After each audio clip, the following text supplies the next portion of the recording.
Assalamualaikum warahmatullahi wabarakatuh. Alhamdulillah wassalatu wassalamu ala Rasulillah wa ala alihi wa sahbihi wa mawalah. Asyhadu an la ilaha illallah wahdahu la syarikalah wa asyhadu anna Muhammadan abduhu wa rasuluh. Amma ba'd. Ikhwa fillah rahimakumullah, rekan-rekan semuanya, sahabat yang dirahmati Allah Subhanahu wa taala. Di ayat yang ke-74 sebenarnya adalah merupakan jawaban atas klaim sepihak dari orang-orang Yahudi yang menganggap bahwa hanya mereka yang the chosen people yang mendapatkan karunia lebih dibanding komunitas yang lain, punya nabi, dikasih kenikmatan yang lebih dibanding umat-umat yang lain, sehingga mereka menyangka bahwa kalau ada famili, masyarakat atau community yang lain yang memiliki kenikmatan, rahmat atau keutamaan sebagaimana mereka menolak hal tersebut. Nah, Allah Subhanahu wa taala menjawab atau memberikan klarifikasi di ayat yang ke-73 kemarin itu dengan kalimat innal fadla biyadillah yu'tihi may yasha wallahu wasi'un 'alim. Ya, sesungguhnya karunia itu berada di tangan Allah SWT, tidak ditentukan oleh makhluk. Ya, semua terserah Allah Subhanahu wa taala. Dan kalau Allah menghendaki untuk memberikan kepada siapapun yang Dia kehendaki, terserah Allah. Karena itu adalah prerogatif Allah Subhanahu wa taala. Dan wallahu wasi'. Kenapa dikasih wasi'? Karena fadlnya Allah itu luas, tidak sempit. Karunia Allah itu luas, tidak hanya khusus untuk orang Yahudi. Karena itu dikasih wasi' dan alim. Allah tahu siapa yang layak untuk mendapatkan fadl dan siapa yang tidak layak untuk mendapatkan fadlnya. Baru di ayat selanjutnya Allah menyatakan yakhtassu bi rahmatihi may yasha wallahu dzul fadlil azim. Yakhtassu bi rahmatihi man yasha. Ya, Allah secara khusus, secara spesifik memberikan rahmatnya kepada siapa yang kehendaki. Ya. Jadi firrahmah ada 3 pendapat tentang rahmat ini. Yang pertama adalah Islam. Yang kedua adalah nubuwah. Yang ketiga adalah Quran dan Islam.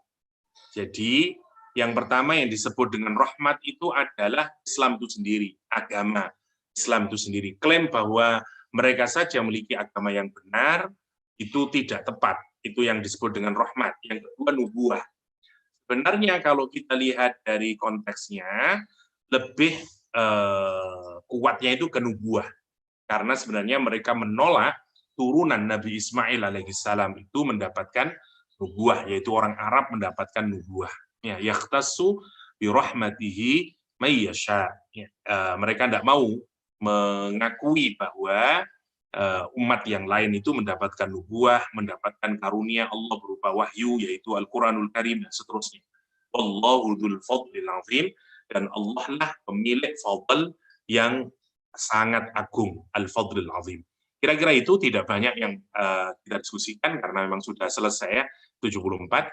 Di ayat yang ke-75, kemarin sebenarnya sudah, saya tidak tahu, sudah lupa, apakah sudah semua atau belum. Kita lihat aja agak cepat ya, hanya di mengulang sedikit saja. Wa min ahlil kitabi man in ta'manhu bi qintarin yu'addihi ilaik wa minhum man in ta'manhu bi dinarin la yu'addihi ilaik. Di antara ahli kitab ada orang yang kalau kita kasih amanah dengan banyak harta, dia mengembalikannya. Sementara kalau ada juga di antara mereka yang apabila kita kasih amanah dengan sedinar, mereka tidak mengembalikannya, kecuali ketika kita terus-menerus berdiri untuk memintanya. Dari kabi'annahum qalu, itu semuanya karena mereka menganggap bahwa tidak ada dosa, tidak ada masalah, tidak ada masalah kalau berbuat hal tersebut, ya, mengambil hartanya orang yang menitipkan tadi, yang dikasih amanah atau hutang dan seterusnya itu, tidak ada dosa. Ya, laisa alaina fil ummiyina sabil. Tidak akan dia kena adab. Tidak akan ada cara yang mengantarkan dia untuk mendapatkan azabnya Allah. Fil ummiyin, ya, kepada mereka yang ummi. Kemarin kita sudah diskusikan, ummi di sini maknanya adalah yang tidak mendapatkan wahyu dari langit. Yang pertama, mereka meyakini orang-orang Arab itu sebagai ummiyin karena mereka ini orang yang nggak punya wahyu dari langit, ya, sehingga tidak ada kekhususan, tidak ada keistimewaan bagi dia. Dan karena itu boleh-boleh saja berlaku tidak adil, kira-kira begitu. Wa yaquluna 'alallahil kadzib, dan Allah menyatakan mereka itu mengucapkan kebohongan atas nama Allah SWT, wa hum ya'lamun, dan padahal mereka semuanya itu tahu. Padahal mereka semuanya itu tahu, kira-kira begitu, ya. Saya tidak mengulang, kemarin sudah selesai ini, ya. Hanya ada kisah ini mungkin tambahan, kisah di zaman Bani Israel. Ya, ada seseorang yang berhutang kepada seorang yang lain, dan kemudian dia berhutang dengan jumlah yang banyak, yaitu 1.000 dinar. Pihak yang menghutangi berkata, ini bisyuhada, kata dia, datangkan kepadaku saksi, karena ini harta yang banyak, kamu kalau mau hutang ke saya, mana saksinya, biar kita sama-sama enak, kalau nanti kamu harus membayarnya. Kata orang yang berhutang, kafa billahi syahida, nggak usah, cukup Allah yang menjadi saksi. Kata orang yang menghutangi berkata, ini bil kafil, kalau gitu datangkan kepadaku penjamin. Oke, kalau kamu tidak mau saksi, tidak mau witness, gini aja lah, siapa yang mau menjamin kalau misalnya kamu tidak bayar? Kata dia, kafa billahi kafila, kata dia, cukuplah Allah sebagai penjaminku. Qala shadaqta, dan yang menghutang itu menyatakan engkau benar. Maka kemudian berlalulah hutang dia 1.000 dinar. Singkat cerita, dia kembali lagi karena temannya ini terbatasi dengan sungai atau dengan laut. Dia pergi ke rumahnya naik perahu. Kemudian hari di mana dia harus membayar, dia mencari perahu yang akan mengantarkan dia ke tanah sebelah, ya, ke kampung sebelah sana. Tapi tidak ada satupun perahu, ya, tidak ada satupun kapal yang mengantarkan dia. Sehingga kemudian dia mengambil kayu, dia masukkan uang 1.000 dinar, dia tulis surat, dan kemudian dia menyatakan, ya Allah, dulu aku berhutang kepada si fulan itu, aku jadikan engkau sebagai saksiku, dan aku jadikan engkau sebagai penjaminku, kata dia. Kata dia, Allahumma innaka ta'lam anni istaslaftu fulanan alfa dinarin, fasa'alani kafilan fakultu kafa billahi kafila faradhiya bika, wa sa'alani syahidan fakultu kafa billahi syahida faradhiya bika.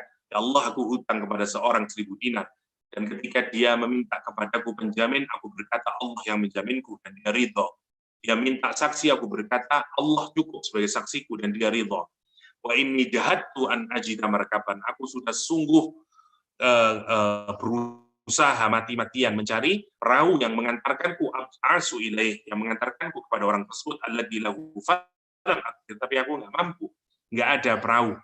Wa ini, kemudian aku serahkan kepadamu, dilempar, ya, tadi kayu yang berisi uang 1.000 dinar tersebut, dan orang yang dihutangi di seberang sana itu sudah mencari-cari, melihat-lihat kali ada perahu yang datang, temannya yang akan membayar hutang.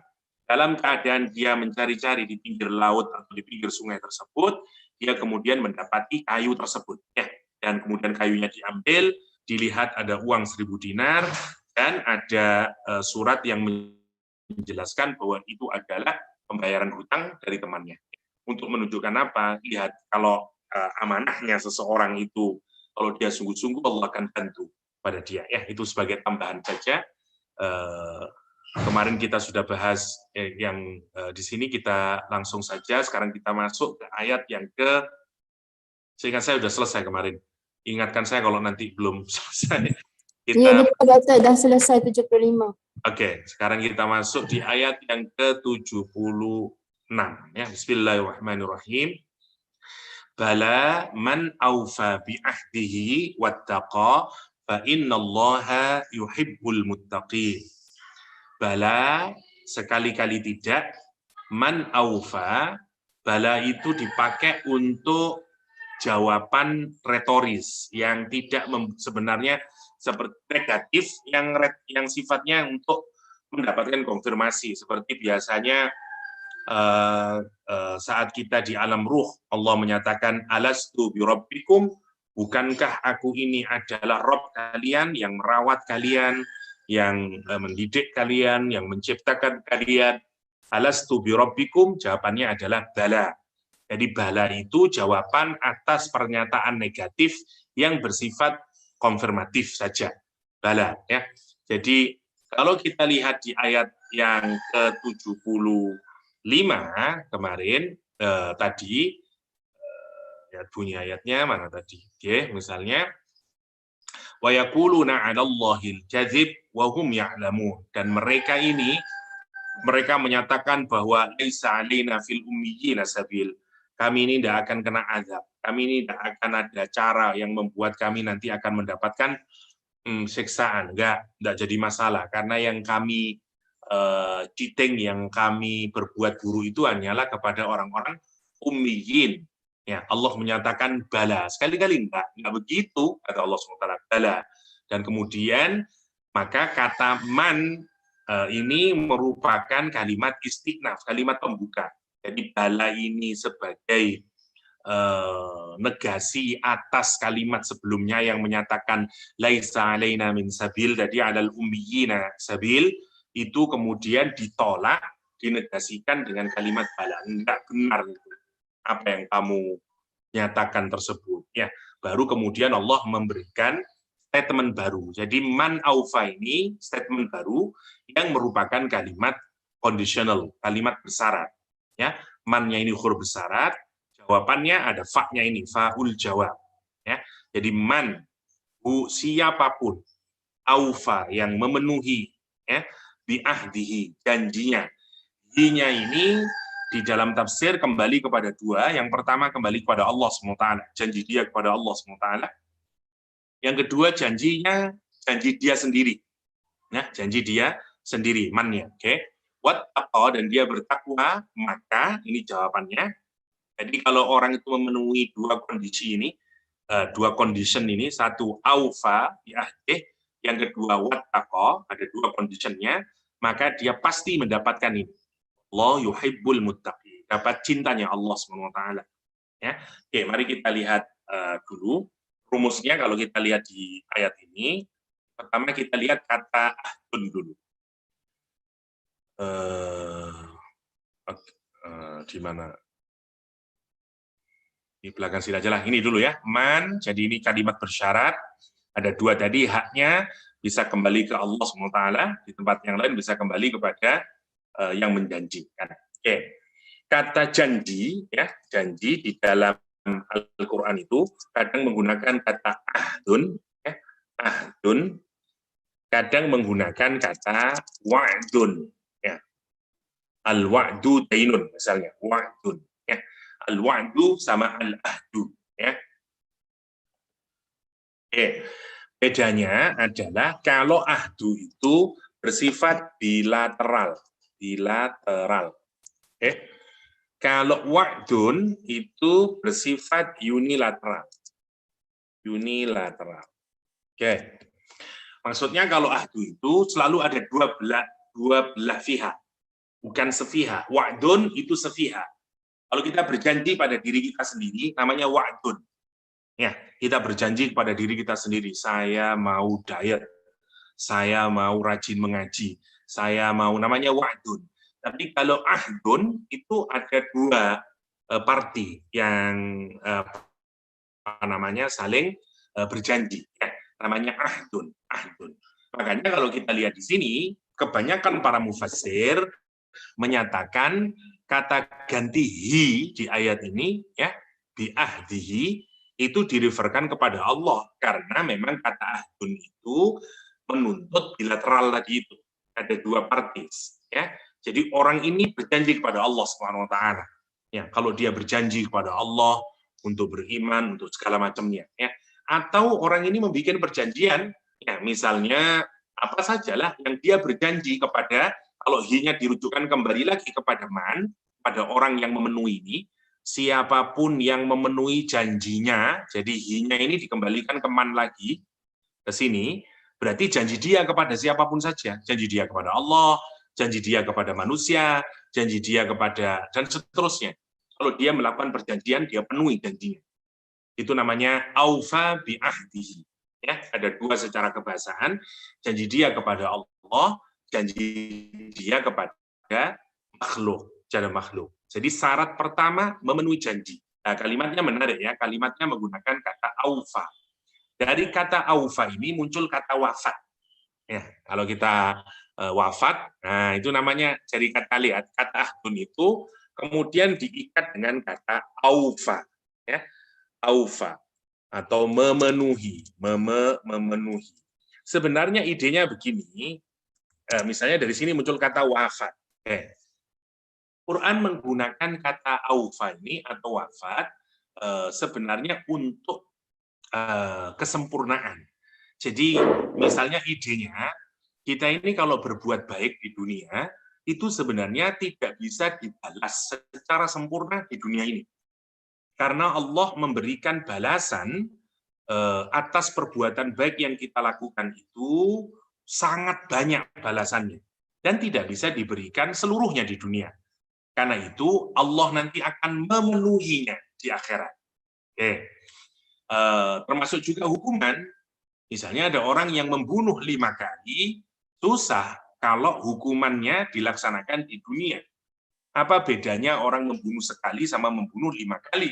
Susah, dalam hukum dunia sama saja hukumannya. Ya, jadi susah kita membalas kezaliman itu setimpal dengan kezalimannya kalau di dunia. Karena itu Allah menjadikan pemenuhan balasan, baik itu kebaikan dan keburukan, itu di akhirat. Kalimat yang dipakai biasanya menggunakan kalimat wafa atau aufa. Nah, wafat itu sebenarnya harus juga dilihat dari makna itu. Kenapa kita diwafatkan? Karena Allah mau menyempurnakan, itu maksudnya. Karena Allah mau menyempurnakan apa? Menyempurnakan semua balasannya itu. Kan itu harus ada wafat. Karena itu harus ada wafat. Dia telah wafat misalnya. Karena Allah hendak membalas semua kebaikan yang telah dia lakukan dan keburukan yang dia lakukan secara sempurna. Namanya wafat. Maka aufa bi ahdihi sebenarnya juga itu maknanya. Orang yang memenuhi janjinya secara sempurna. Nah, itu maksudnya. Jadi kalimat yang dipakai Al-Quran itu bukan hanya sekedar orang memenuhi janji, tapi dalam memenuhi janji, orang ini sempurna dalam memenuhi janjinya. Gambaran dari orang yang sempurna menunaikan janji adalah Nabi Ibrahim.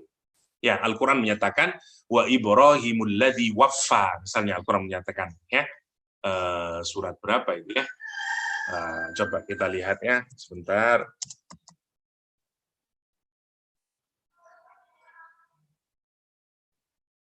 Wa Ibrahimul ladzi waffa.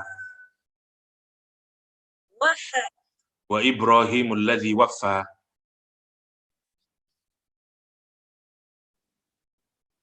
Surah ini surah An-Najm, surat An-Najm ayat ke-37. Ya, ayat ke-37. Ya, Al-Quran menyatakan wa Ibrahim alladzi waffa, wa Ibrahim alladzi waffa. Jadi Al-Quran memuji Nabi Ibrahim sebagai hambanya yang memenuhi janji Allah Subhanahu wa Ta'ala. Ya. Jadi kalau kita perhatikan contoh orang yang wafa adalah Nabi Ibrahim alaihissalam. Nah, sifatnya disebut dengan wafa. Jadi kalau kita memenuhi janji kita terus-menerus, apalagi janji di hadapan Allah Subhanahu wa Ta'ala, kita sempurna di dalam memenuhi janji itu, namanya wafa. Namanya wafa. Okay? Karena itu dalam agama menarik ya. Kembali lagi ke kata wafat, maka orang wafat itu sebenarnya kesempurnaan. Ya, justru kalau kita tidak wafat, kita tidak sempurna. Semuanya sebenarnya. Kebaikan yang kita lakukan, keburukan yang kita lakukan, tidak mungkin mendapatkan kesempurnaan, completeness, itu tidak akan dapat, kecuali orang harus menempuh namanya wafat. Namanya wafat. Oke. Ibrahim itu disebut wafat, karena kalau kita perhatikan ya, nanti semua janjinya Nabi Ibrahim itu dipenuhi secara sempurna. Ya, misalnya janji kurban yang dilakukan oleh Nabi Ibrahim. Wah, dipenuhi secara sempurna. Semualah Allah memerintahkan Nabi Ibrahim bikalimatin, kata Al-Quran, fa'atammahunna. Ya, Nabi Ibrahim dikasih perintah oleh Allah SWT ya, untuk taslim kepada Allah, dia taslim secara sempurna. Jadi karena itu Nabi Ibrahim disebut dengan wafa. Wafa. Oke. Nah, orang yang wafa, yang kalau ada janji dia penuhi secara sempurna, ya, maka dia sudah memenuhi syarat pertama untuk mendapatkan cintanya Allah Subhanahu wa taala. Jadi di sini ini kan ada dua syarat, ada dua condition. Ya, ini kan conditional sentence ya. Conditional sentence ya. Yang pertama adalah kalau kita ingin dapat cintanya Allah Subhanahu wa taala, di sini jadi mahabbatullah. Mahabbatullah, cintanya Allah itu rumusnya kalau di sini ada dua. Satu, memenuhi janji. Ya, saya sebut saja wafa, ya, wafa yang pertama. Yang kedua adalah takwa. Oke. Jadi kalau ada orang punya dua ini, maka dia akan mendapat cintanya Allah SWT. Nah, kita lihat sekarang, contoh case-nya adalah, yang paling jelas adalah Nabi Ibrahim alaihissalam. Nabi Ibrahim wafa, Nabi Ibrahim takwa. Dapat apa dia? Mahabbatullah. Karena itu dia menjadi apa? Menjadi Khalilur Rahman, ya, menjadi Khalilur Rahman atau ittaqa kalau di sini sama aufa, ya, ittaqa sama aufa untuk mudahnya. Oke, kita ittaqa, ya, oh kurang alifnya.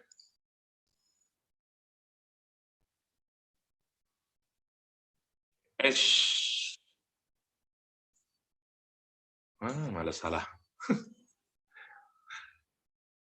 Oke, jadi yang jelas satu ittaqo, ya satu wafa, ya apa sih saya? Oke, yang satu namanya ittaqo, ya, yang kedua namanya aufa, ya, kata kerjanya semuanya. Nah, ada banyak hal yang bisa kita renungkan di ayat ini ya, bahwa cinta Allah itu bukan karena orangnya atau sukunya. Nanti kita pikirkan ya sebentar.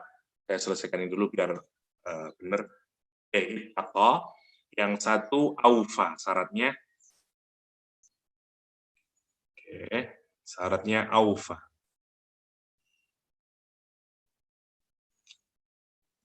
Oke, jadi mahabbatullah, cintanya Allah itu diberikan kepada orang yang melakukan dua tindakan. Berarti kan ini semuanya adalah berkenaan dengan perilaku. Aufa, memenuhi, kata kerja semuanya.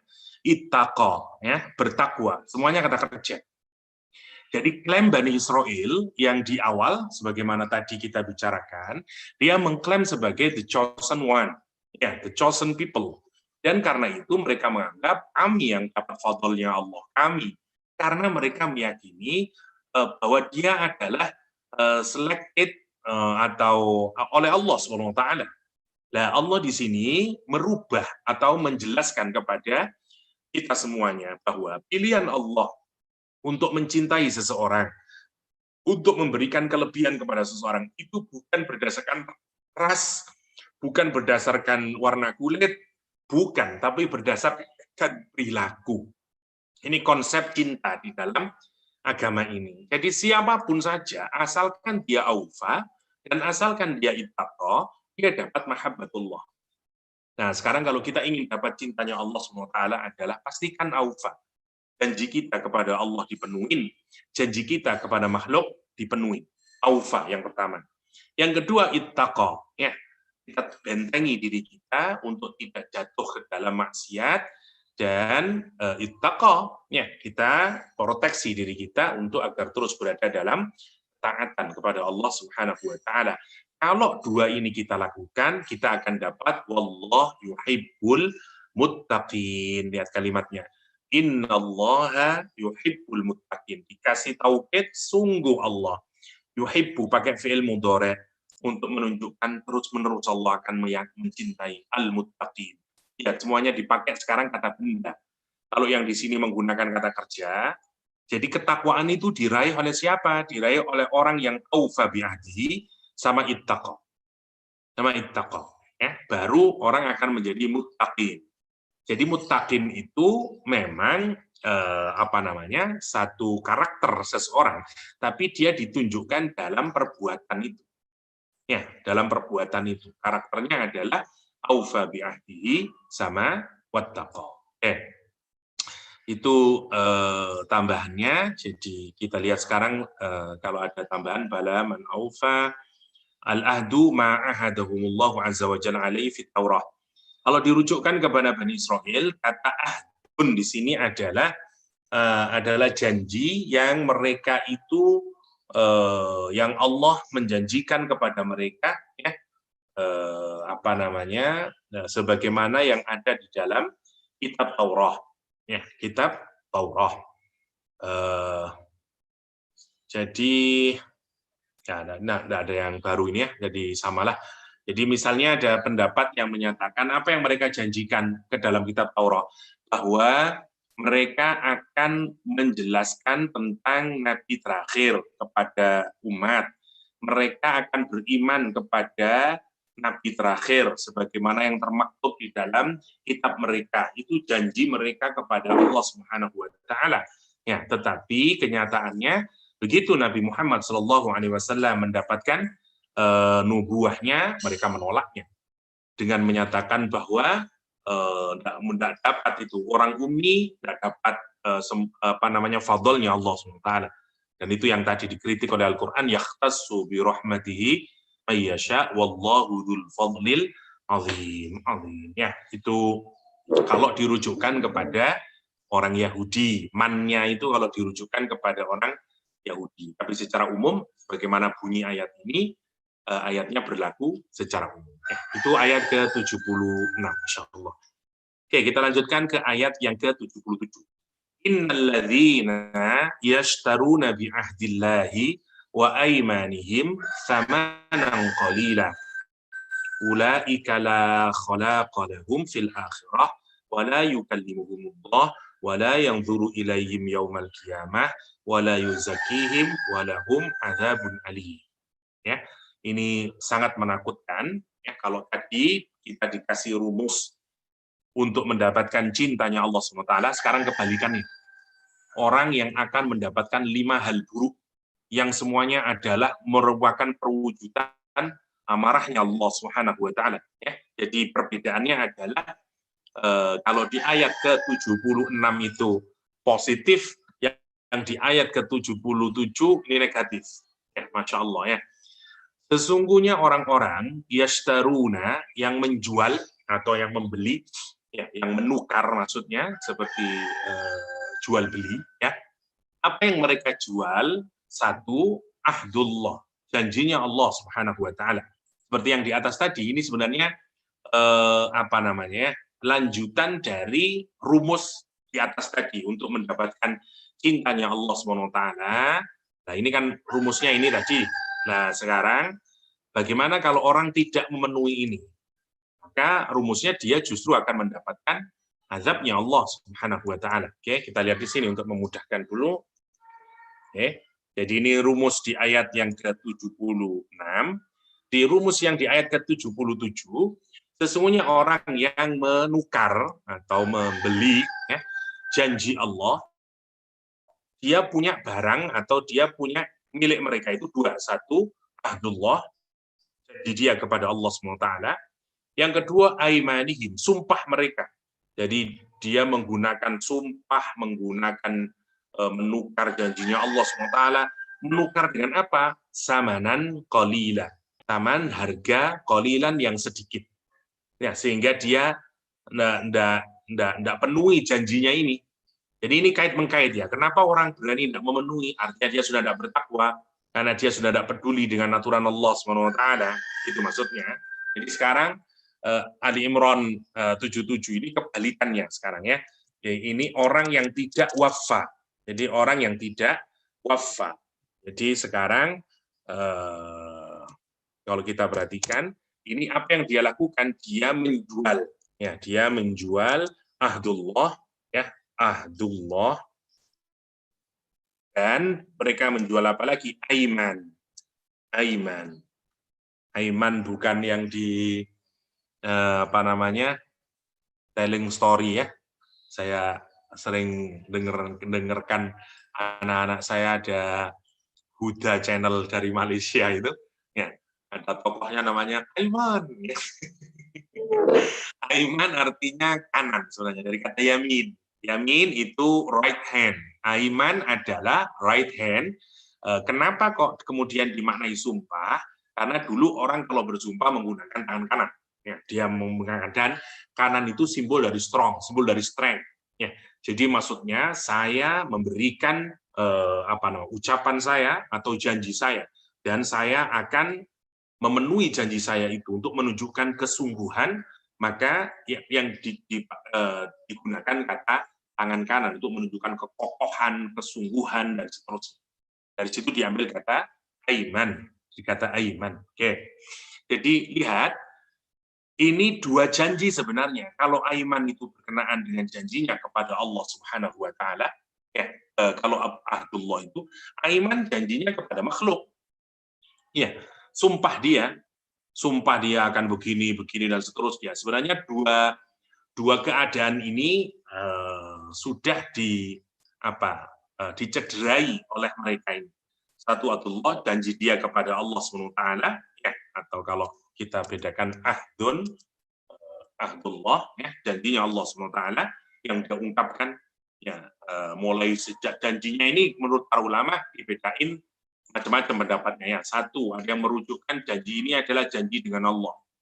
Dulu sejak awal di alam ruh kita sudah berjanji, alastu bi rabbikum, bukankah aku ini adalah Rabb yang menciptakan, merawat, ngasih rezeki kamu, punya otoritas atas dirimu, dan seterusnya, bahwa kita kemudian diminta perjanjian oleh Allah, kamu mau hidup dengan aturanku, dan seterusnya kita menyatakan qalu bala syahidna, ya. Kita semuanya, nah itu pertama ahdullah. Ada yang menyatakan ahdullah ini perjanjian seluruh manusia di zaman azali seperti tadi. Ada yang menyatakan janji Nabi, ya, janji Nabi sebagaimana yang ada di surat Ali Imran ayat 81. Ya, nanti kita akan bahas kemudian. Tapi ini ada orang yang menjual janjinya Allah, aiman, untuk mendapatkan samanan qalila, kata Al-Quran. Samanan qalila. Harta yang sedikit.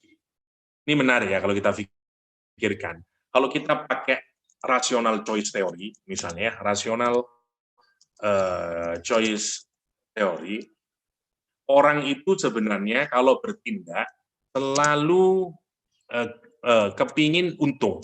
Ya. Jadi ini watak dasar dari manusia. Kalau orang melakukan tindakan itu selalu dia memenangkan, dimotivasi oleh self interest dia, ya, atau biasanya disebut dengan oleh self interest dia atau tujuan dia. Nah, cara untuk mendapatkan self interest-nya itu dia melakukan perimbangan, ya, dia ngukur antara cost sama benefit. Ya. Jadi orang itu selalu berpikir begitu, watak manusia itu, kalau menurut ilmuwan sosial, ya. Jadi kalau kita melakukan tindakan apapun, sesungguhnya kita selalu mikir, cost saya berapa, benefit saya berapa. Ya, karena itu yang disebut dengan rasional. Jadi menarik ya. Jadi kalau dalam pandangan ilmu sosial, orang itu baru disebut rasional kalau dia mentingin dirinya sendiri. Dia untung dengan dirinya sendiri. Nah, ini menarik. Ini konsep ihsan, konsep ithar, ini tidak masuk dalam rational choice theory ketika kita lebih mementingkan kepentingan saudara kita, mementingkan orang lain. Itu benar ya. Di mana tempatnya? Ya. Jadi dalam rational choice theory orang akan selalu mementingkan dirinya sendiri. Nah, sebenarnya kalau kita melihat kenapa ada orang melakukan itsar, misalnya mementingkan saudaranya yang lain, atau seperti Nabi Muhammad SAW yang Masya Allah kalau kita lihat ya itsarnya, cintanya kepada umat, sampai seakan-akan Al-Quran menggambarkan rela untuk membunuh dirinya sendiri hanya karena mikirin kita semuanya. Nah, di mana kita menempatkan rational choice theory ini? Nah, caranya begini. Jadi makna benefit itu beda-beda tiap orang, tergantung cara dia memahami apa benefit itu. Nah, itu masalahnya. Tapi sebenarnya secara teori, semua kita sebenarnya mencari benefit. Nah, orang Yahudi ini merasa bahwa dengan menjual ahdullah dan aiman, ini cost-nya. Ini cost-nya dia. Saya jual ahdullah, janji saya kepada Allah, bahwa saya akan berkata jujur, bahwa saya akan mengakui Nabi Muhammad, bahwa saya dan segala macamnya. Atau aiman, janji-janji dia. Tidak apa-apa lah, itu cost yang harus saya keluarkan, tapi saya dapat benefit. Benefitnya itu adalah dunia. Dia dapat uang, dia dapat prestige, dia dapat political power, economic advantage misalnya, dan seterusnya lah. Nah, itu yang dia sebut sebagai benefit. Allah menyebut benefit yang mereka tukarkan itu sebagai thamanan qalila. Ya, harga yang sangat sedikit, value-nya sebenarnya sangat kecil. Menarik ya? Menarik. Padahal rumusnya itu orang selalu mempertimbangkan cost and benefit. Jadi misalnya kalau ada E, kita anggap lebih besar daripada B lebih besar daripada C, maka menurut rational choice theory orang akan selalu milih E. Karena dia menganggap value-nya lebih tinggi, value-nya yang paling besar. Lah, ini berkenaan dengan orang. Manusia itu melihat value beda-beda. Bagi orang Yahudi, dunia ini adalah sangat tinggi di mata mereka. Lah, sekarang kita melihat, sekarang ada akhirat, ya, ada dunia. Nah, bagi orang beriman, dunia ini adalah seperti ini, akhirat lebih besar. Ini kalau orang punya iman. Tapi kalau orang tidak punya iman, dunia itu lebih besar daripada akhirat. Ini adalah orang yang tidak beriman. Ya. Masya Allah kalau kita pikirkan.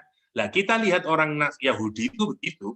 Kalau Anda pikirkan, kok bisa ya ada orang yang menjual ahdullah, janjinya dia kepada Allah, menjual keislamannya, kalau kita sekarang ya, menjual semuanya lah, kata-katanya, janjinya. Karena dia merasa dapat thamanan qalila. Seperti politisi lah. Kalau kita melihat politician, Masya Allah, aimannya, janjinya dia, waktu campaign, dia bilang, I will gini. Kalau saya nanti jadi gini. Ya begitu dia jadi, tidak pedulikan. Aimannya dia lupakan. Kenapa? Karena dia sudah merasa mendapatkan thamanan qalila. Masya Allah ya. Itu yang menarik. Nah, orang yang kayak begini, yang pola hidupnya melihat bahwa dunia itu lebih besar daripada akhirat, sehingga bahkan dia mengorbankan, ini kan urusan relasi dia dengan Allah. Janjinya dia dengan Allah yang dia tukar. Maka dapat apa dia? Dapat 5. Orang yang melakukan kayak begini, menjual janjinya Allah, dan menjual sumpah-sumpahnya dia, hanya untuk mendapatkan samanan qalila, kata Allah, dia akan mendapatkan 5 hal yang semuanya menakutkan 5 hal ini. Ya, mari kita lihat 5 hal ini untuk kita pikirkan ya. Na'udzubillah summa na'udzubillah. Jadi ini 5 balasannya, 5 hal yang menakutkan ya. Ini 5 hal. Yang pertama, Al-Quran menyatakan, perhatikan yang pertama, la khalaqa lahum fil akhirah. Nomor 1. Nomor 2, la yukallimuhumullah. Nomor 2. Nomor 3, wala yanzuru ilaihim yaumal qiyamah. Nomor 4, wala yuzakkihim. Nomor 5, walahum adzabun alim. 5 hal. Kesalahannya kenapa? Dia tidak menghiraukan kebenaran. Dia menjual janjinya kepada Allah. Ya, interaksinya dengan Allah, interaksinya dengan manusia buruk semuanya. Dia sudah tidak peduli. Yang penting dia mendapatkan keuntungan. Interaksi saya dengan Allah hancur, tidak peduli. Relasi saya dengan Allah hancur, tidak peduli. Relasi saya dengan makhluk hancur, tidak peduli. Yang penting saya dapat samanan qalila. Masya Allah. Ya. Al-Quran menyatakan itu samanan qalila. Ya. Lah, dapat apa dia? Dapat 5. 1, la khalaqa lahum fil akhirah. Khalaq itu nasib. Ya, la nasiba. La khalaqa la nasiba. Nasib itu tidak ada portion. Dia tidak ada bagian sedikit pun nanti di akhirat. Karena menakutkan ya, habis dia, tidak dapat portion sedikit pun. Jadi kemana dia? Ya ke neraka, tidak ada yang lain lagi. Quran menggunakan kalimat la khalaqa lahum. Kenapa? Dulu kamu tidak peduli, dulu kamu semua janjinya kepada Allah sudah kamu tukar, aimanmu sudah kamu tukar, dan seterusnya. Sehingga nanti di akhirat, la khalaqa lahum. You tidak punya bagian sedikit pun di akhirat. Yang pertama. Dan ini makin meningkat, makin meningkat, makin meningkat. Ya. Yang kedua, la yukallimuhumullah. Allah tidak bicara dengan mereka. Untuk menunjukkan marahnya Allah. Sementara tadi Allah memberikan cintanya bagi orang yang aufa sama ittaqa, sekarang enggak. You enggak punya porsi kebaikan sedikit pun.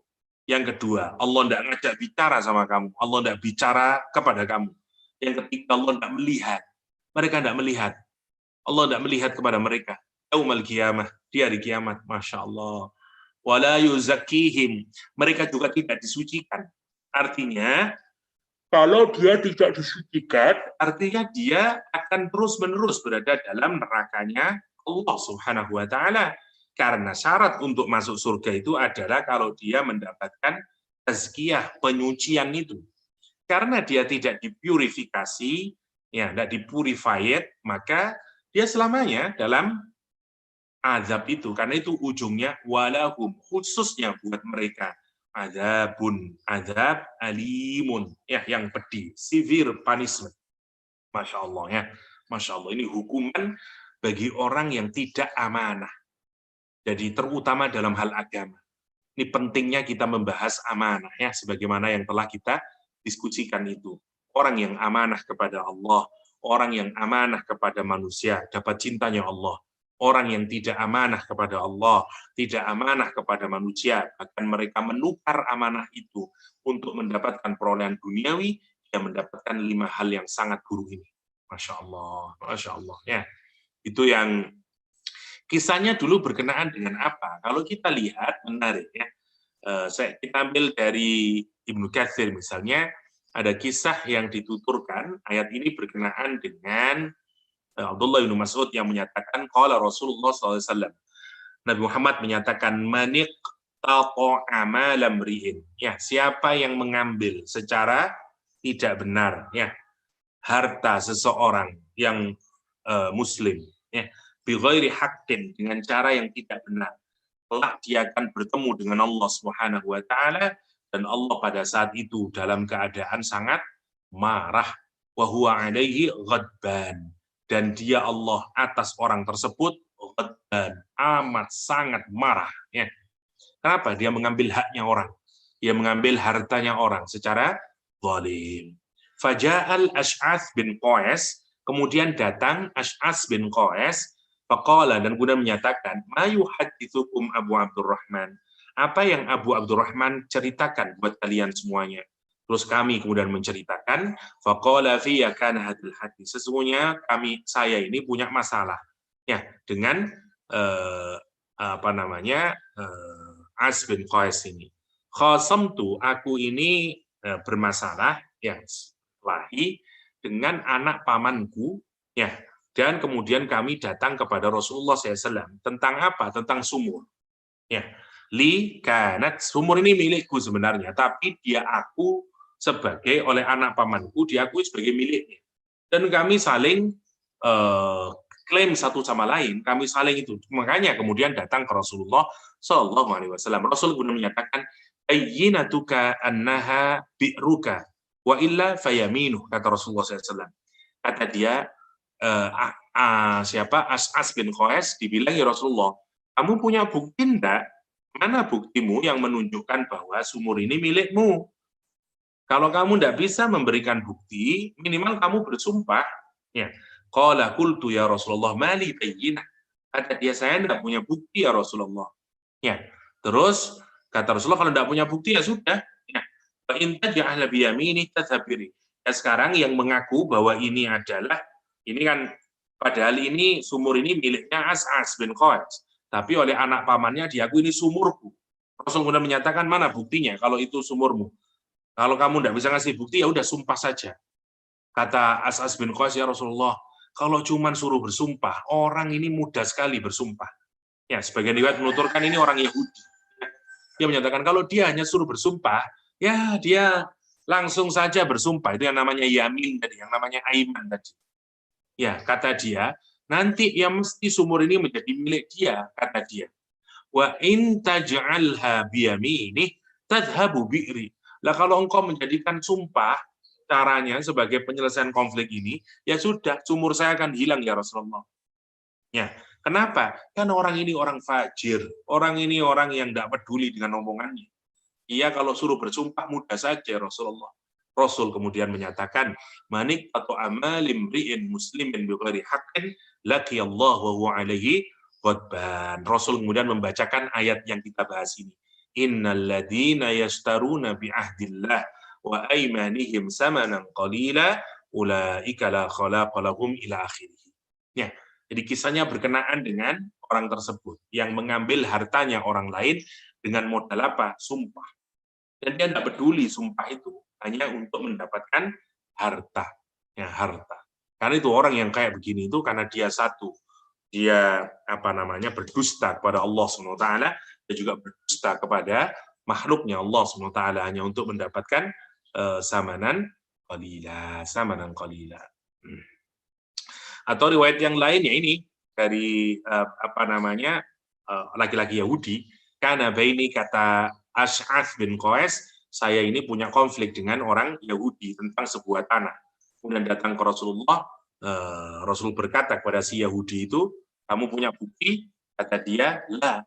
Kemudian Rasulullah berkata kepada Yahudi, sumpahlah. Kemudian aku berkata, idzan yahlifu fayadhab bimani, dan seterusnya. Persis ya kalimatnya, kisahnya hanya satu menyatakan anak pamannya, satu adalah orang Yahudi. Rasulullah SAW menyatakan orang yang mengambil hartanya orang Muslim secara tidak benar dengan cara bersumpah tadi itu wajib baginya neraka dan diharamkan baginya surganya Allah Subhanahu wa Ta'ala. Ya. Itu sebagai tambahan, apalagi tuh, jadi ayat ini berhubungan dengan ayat 76. Jadi kalau ayat 76 berkenaan dengan orang yang wafa bi ahdihi, ya, wa bi aimanihim, sementara ayat ke-77 orang yang tidak wafa dengan resikonya macam-macam, ya. Jadi kalau yang orang yang wafa menunaikan janjinya kepada Allah dan janjinya kepada makhluk, ittaqa, dia dapat cintanya Allah. Kalau orang yang tidak memenuhi janjinya, akan menjual janjinya dan sumpahnya dengan harta yang kecil, maka dia akan mendapatkan 5 azabnya Allah Subhanahu wa Ta'ala. Oke.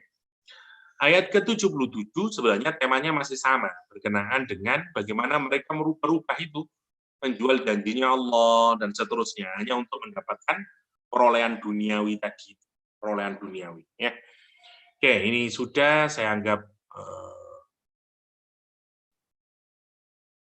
ini sudah tadi, wala yuzakihim, nazalat ini sudah, sekarang 78 terakhir.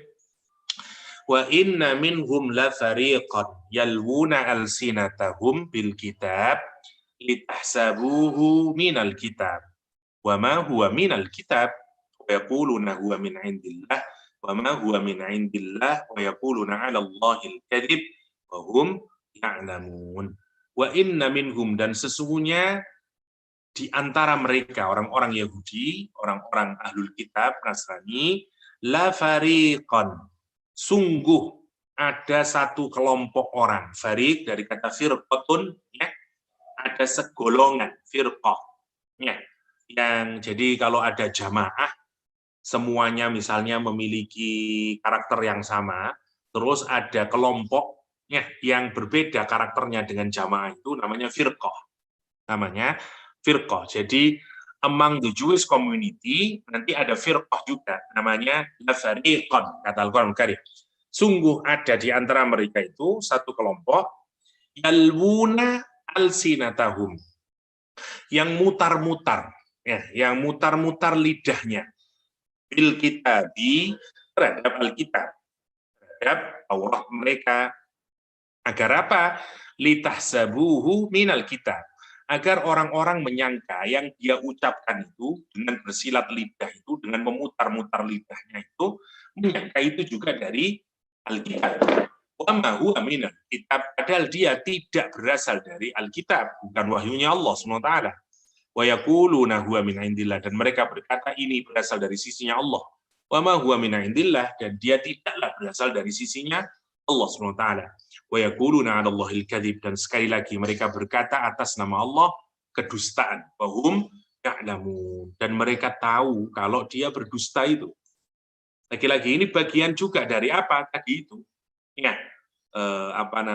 yastaruna bi ahdihi bi ahdillahi wa aimanihim samanan qalila, yaitu dengan cara apa? Dirubah-rubah kitab mereka, ditasrif. Ya, ditasrif. Oke. Kalau kita perhatikan yang menarik, ada banyak beberapa hal yang kita dapati bagaimana mereka memutar-mutar. Kita lihat dulu beberapa contoh ya. Misalnya kata hittoh. Hittatun naghfir lakum khotoyakum misalnya. Kata hittoh itu artinya tunduk patuh. Oleh orang Yahudi diplesetin bukan hittoh, jadi hintoh. Hintoh pakai nun artinya gandum. Jauh banget tunduk patuh sama gandum. Ya. Ketika bicara tentang ayat rajam misalnya, farjumuhu, ya, maka rajamlah dia, diganti jimnya, titiknya dibuang menjadi farhamuhu, maka sayangi dia. Ya, Masya Allah, beda banget sudah. Ro'ina misalnya, di Al-Baqarah 104, itu maknanya diselewengkan oleh orang-orang Yahudi. Ya, sehingga kemudian orang Islam diperintahkan saat itu untuk tidak menggunakan kata ro'ina, meskipun awalnya oke-oke saja. Ya. Misalnya assalamualaikum juga diputar-putar lagi oleh orang Yahudi dengan membuang lamnya menjadi assalamualaikum. Semoga kematian, semoga kecelakaan, semoga kehancuran atas kalian. Ya. Assalamualaikum misalnya. Ini beberapa contoh yalbuna alsinatahum. Ya, pemutar balian lesan mereka. Ya. Untuk apa kalau kita pikirkan mereka melakukan itu? Yaitu tadi, untuk mendapatkan keuntungan. Dan orang yang tidak punya akses ke kitab suci, menyangka bahwa itu juga bagian dari kitab suci. Karena dia tidak tahu, dia tidak pernah baca kitab Taurat. Karena dulu kitab Taurat itu eksklusif. Hanya dibaca oleh rabai saja. Sehingga mereka tidak punya. Dan mereka membuang titiknya dan seterusnya ya, yang disebut dengan tahrif atau perubahan-perubahan yang dilakukan oleh para pendeta Yahudinya itu yang disebut Al-Qur'an dengan lafariqan ya, sekelompok orang-orang Yahudi yang yalwuna alsinatahum wa qara'a Abu Ja'far wa Syaibah yalwuna ala takfir. Yalwuna itu maknanya saking banyaknya ya. Saking banyaknya mereka itu melakukan pemutar balikan, diputar-putar lidahnya di antia farjumu jadi farhamu. Masya Allah ya. Maknanya apa? Yuharrifunal kalim. Ya, yuharrifunal kalim, merubah kalimat wa ya'diluna bihi 'anil qasdi. Ya. Nanti maksudnya sudah berbeda kemudian. Berbeda dengan yang asal, Atau Al-Qur'an menyatakan layyan bi alsinatihim. Ya, karena sudah tidak wala talwuna ala ahadin, kata Al-Qur'an, wala tu'arriduna alaihi lawa alaida arraja wa aqama. Ya, sudah dibengkokkan lagi, tidak bisa tegak lagi. Ya, sudah dirubah oleh orang-orang Yahudi, Itu namanya yalwuna alsinatahu. Terakhir kita lihat yang terakhir ini.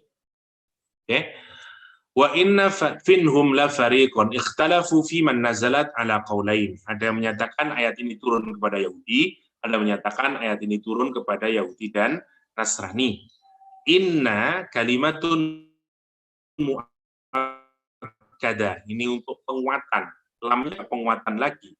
Al-Qur'an ingin menyatakan bahwa sungguh-sungguh memang ada di kalangan mereka itu yang melakukan tahrif. Ya, yang melakukan tahrif. Takhrif, perubahan-perubahan itu yalbuna alsinatu ay yuqallibunaha, melakukan proses pemutar balikan. Dengan cara apa? Yalbunanya itu mutar balik dengan tahrif, merubah waziyadah atau nambahin. dirubah, titiknya dibuang, ya, atau apalah hurufnya dibuang, atau ziyadah ditambahi titik, ya, ditambahi huruf, itu namanya yalwuna alsinatahum. Alsinatahum. Jadi mereka itu yuqallibunaha bitahrif waziyadah. Waziyadah.